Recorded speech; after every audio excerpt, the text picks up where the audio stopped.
교회는 하나님을 사랑하고 이웃을 사랑하고 이를 위해서 우리는 예배 부흥과 또 제자 훈련, 가정사역, 세계 선교의 전략을 가지고 나아갑니다. 이 비전과 전략은 담임 목사 개인의 비전과 전략이 아니라 우리가 함께 기도하며 이루어 나가야 할 비전과 전략입니다.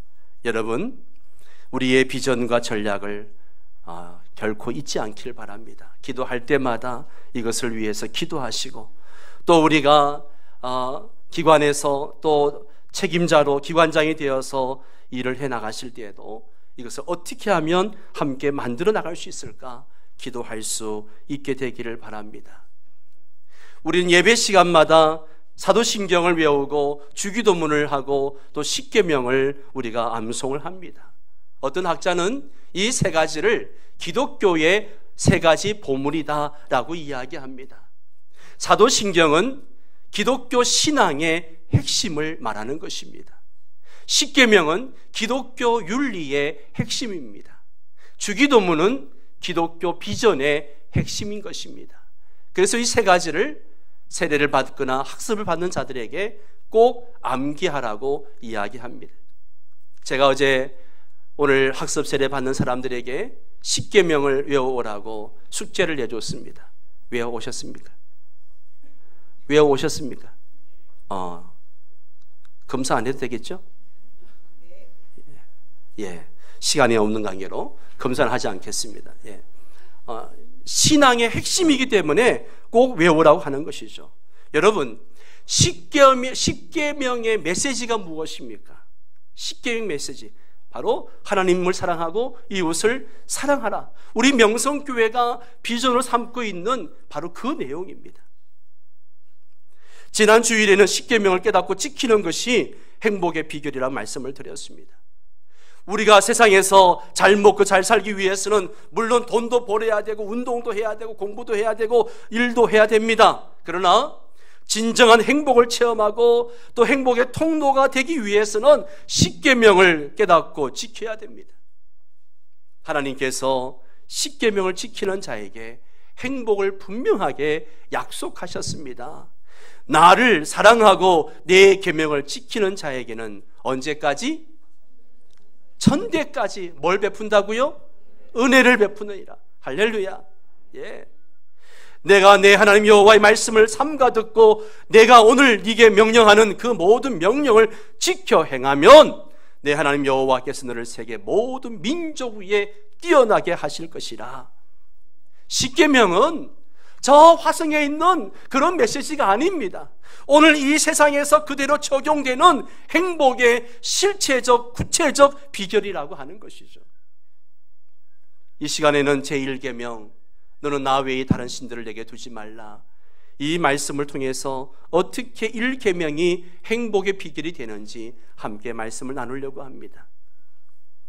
10계명 중에 1에서 4계명을 대신관계 계명이라 그렇게 이야기합니다. 그리고 5계명에서 10계명까지를 대인관계의 계명이라고 말합니다. 이것은 사람들이 임의적으로 나누어서 그렇게 말하는 것이 아니고 우리 예수님께서 이미 그렇게 말씀을 하셨습니다.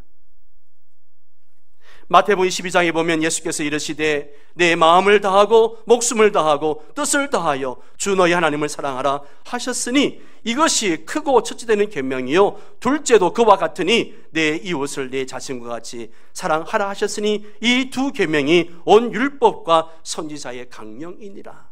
여러분, 이 말씀이 명성교회의 비전의 말씀입니다. 비전은 내가 생각해서 만들어내는 것이 아니고 하나님의 말씀 속에서 주어질 때 그것이 비전이 되는 것입니다. 제1계명은 대신관계 계명의 첫 번째 계명입니다. 너는 나 외에 다른 신들을 내게 두지 말라. 이것은 영원 절대 자존자 여호와 하나님을 유일한 참 하나님으로 알고 인정하라는 것입니다. 여러분, 이 계명이 명령하는 것이 무엇입니까? 오직 하나님만 예배하고 하나님께만 영광을 돌리라는 것입니다. 그 하나님만 사랑하고 그 하나님만 갈망하고 그 하나님만 경배하라고 말씀하시는 거예요. 여러분, 1계명이 금지하는 것이 무엇입니까? 무신론에 빠지지 말라는 거예요. 가짜 신들을 경배하지 말라는 겁니다. 하나님을 무시하고 등한시하지 말라는 거예요. 하나님을 알지 못하거나 잊어버리지 말라는 말씀입니다. 하나님에 대해 무가치하고 악한 생각들을 하지 말라는 겁니다. 여러분, 오늘 학습 세례에 입교한 여러분, 하나님을 절대 배신하지 마십시오. 절대 하나님을 떠나지 마시기 바랍니다. 하나님만이 유일한 참 하나님이신 줄 믿고 그 하나님만을 경배할 수 있게 되기를 바랍니다. 결국 제1계명은 무슨 문제인가 하면 마음의 문제입니다. 내 마음이 어디에 가 있는가, 내 마음의 주인이 누군가 라고 하는 것이죠. 내 마음이 여호와 하나님께 있는가, 아니면 하나님 외에 다른 것에 가 있는가 하는 문제입니다. 사랑하는 성도 여러분, 여러분의 마음은 지금 어디에 있습니까? 여러분의 마음은 어디에 빼앗기고 있습니까? 지난 한 주간 여러분의 마음이 어디에 더 많이 가 있었습니까? 여러분의 마음을 항상 빼앗는 그것이 바로 우상인 것입니다. 여러분의 마음이 항상 매 순간 하나님께 있기를 축원합니다. 결국 1계명은요, 주됨 노도십의 문제이기도 합니다. 내 마음의 주인, 내 삶의 주인이 누군가? 여러분의 삶의 주인은 누구십니까? 여호와 하나님이십니까? 아니면 여러분 자신입니까? 아니면 또 다른 그 무엇입니까? 하나님의 영광을 위해 돈을 부리지 못하고 돈 앞에 쩔쩔매고 있습니까? 그렇다면 돈이 주인이고 그 사람의 우상입니다. 누구를 최상의 주인으로 삼고 순종하고 있느냐라고 하는 것입니다. 또 1계명은 언약적 충성의 문제이기도 합니다. 지난주에 말씀드린 것처럼 언약은 종과 주인의 그 관계에서 맺어지는 것입니다. 종은 주인에게 절대 충성하는 것이 언약의 정신입니다. 동물과 새를 쪼개놓고 그 사이로 지나가게 하신 것은 네가 이 언약을 지키지 않으면 너의 몸이 쪼개질 것이다, 즉 죽을 것이다, 목숨을 내걸고 하는 것이 언약인 것입니다. 2014년 11월 12일 하버드 대학에서 사탄 숭배 제사인 검은 미사를 드린다고 했다가 여론의 반대에 밀려서 취소한 적이 있었습니다. 사탄 템플 재단이 이것은 종교가 아니고 또 어떤 신앙이나 어떤 종교도 폄하하려고 하는 것도 아니고 교육적 목적에 따라서 서로 존중하면서 다른 문화를 이해하고 배우기 위해서 검은 미사를 드린다라고 이야기를 했었습니다. 여러분, 이 검은 미사는요, 사탄을 숭배하는 이 미사는요, 인신 제사와 음란한 의식과 그리고 신성모독적이고 끔찍한 퍼포먼스가 이루어지는 하나의 행위인 것입니다. 하나님을 모독하는 것이죠. 하버드 대학이 어떤 대학입니까? 기독교 대학으로 출발했던 대학이 아닙니까? 유명한 신학대학원이 있던 그런 대학이 아닙니까? 충격이었었습니다. 많은 사람들이 미국이 청교도 신앙을 잃어버리고 이제는 사탄을 숭배하는 그런 국가로 전락하고 있다라고 안타까워하고 있습니다. 하나님을 조롱하고 사탄을 경배하는 미사를 드리겠다고 하는데 기독교 대학에서 허락했다는 것 자체가 충격인 것이죠. 나 외에 다른 신들을 내게 두지 말라는 1계명은 여러분, 저 은하계 세계에 있는 메시지가 아닙니다. 오늘 이 세상에 발을 딛고 사는 우리가 매일 매 순간 누가 내 인생의 주인인가, 내 인생의 핸들을 누가 잡고 있는가 라고 하는 실제적인 문제라고 하는 것입니다. 1계명을 어기는 것은 사탄 숭배자들이나 미국의 문제만이 아니고요, 한국교회의 문제이기도 합니다. 한국교회도 정신을 차려야 됩니다. 교회나 교회 지도자나 교인이 여호와 하나님보다 돈과 명예, 세속적 성공을 더 중시하면 이미 제1계명을 어긴 것입니다. 사랑하는 성도 여러분, 여러분은 여호와 하나님을 여러분의 마음과 삶의 최우선에 모시고 계십니까? 아니면 여러분의 마음 재단에 돈이나 자식을 모시고 있습니까? 돈이라고 하면 하나님도 신앙도 교회도 다 뒷전으로 돌린다면 그 사람의 하나님이 아니라 돈이 그 사람의 우상인 것입니다.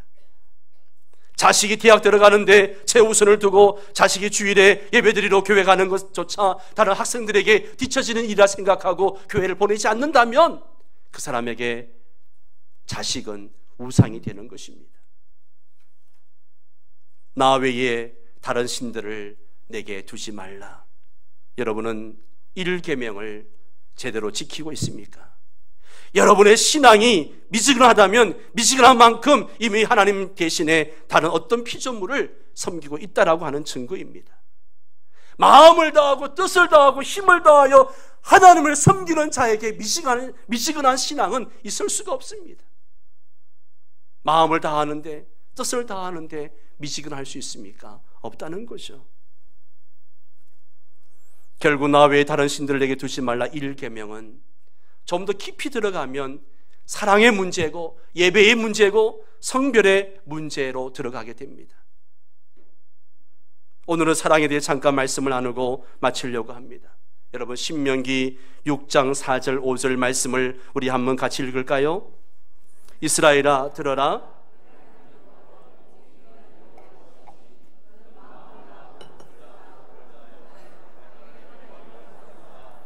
아멘.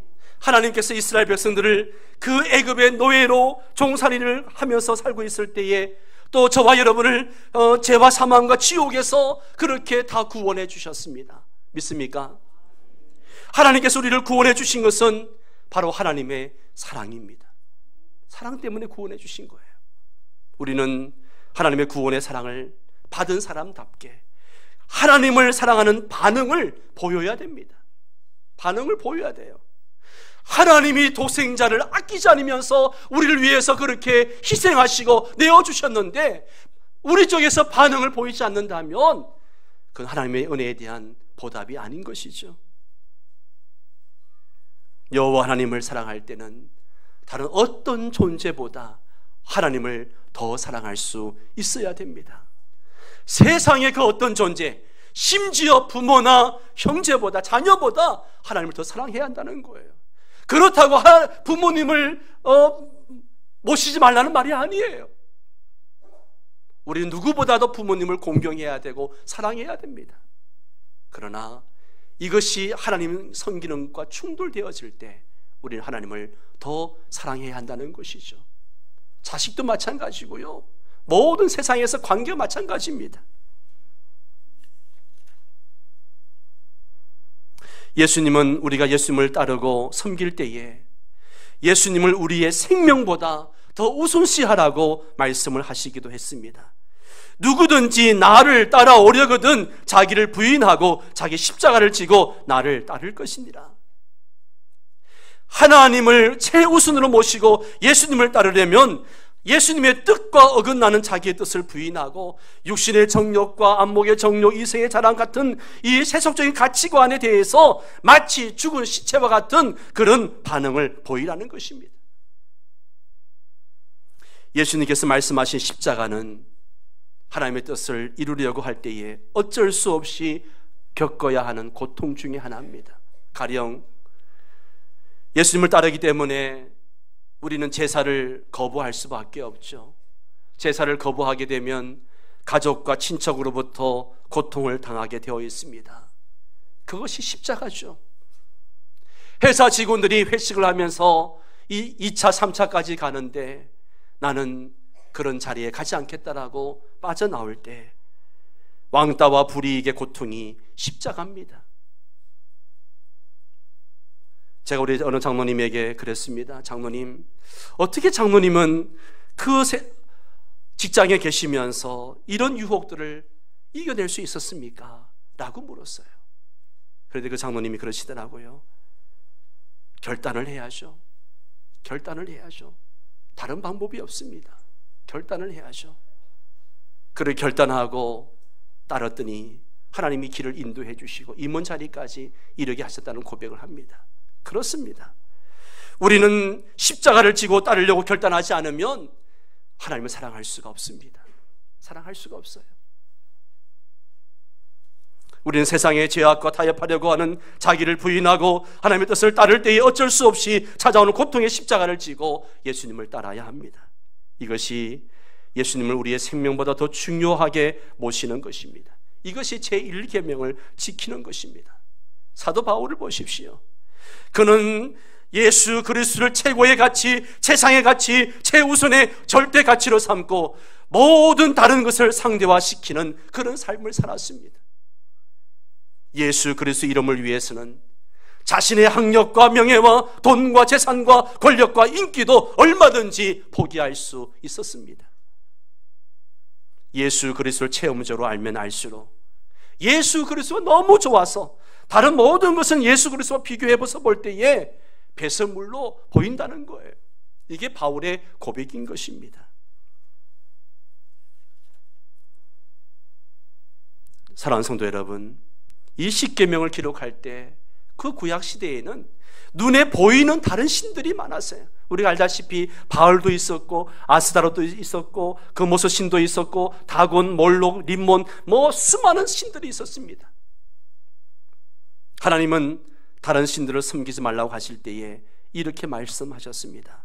너희는 다른 신들 곧 네 사면에 있는 백성의 신들을 따르지 말라. 너희 중에 계신 너희 하나님 여호와는 질투하시는 하나님이신즉 너희의 하나님 여호와께서 내게 진노하사 너를 지면에서 멸절시킬까 두려워하노라. 하나님 뭘 하신다고요? 질투하십니다. 여러분, 질투는 언제 하죠? 사랑하니까 하는 거죠. 사랑하지 않으면 질투하지 않아요.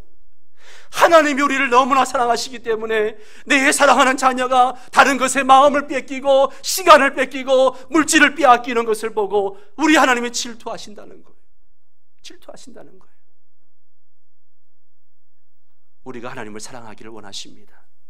하나님만 경배하기를 원하십니다. 하나님만 경배할 때에 그것이 구속이나 우리를 올가매는 것이 아니라 오히려 우리에게 행복을 주시고 복을 주시고 은혜를 베풀어 주시는 방법이라고 하는 것이죠. 그래서 사도 요한은 내 영혼이 잘됨 같이 네 영혼이 잘 되어서 범사가 잘 되고 강건하기를 원하노라.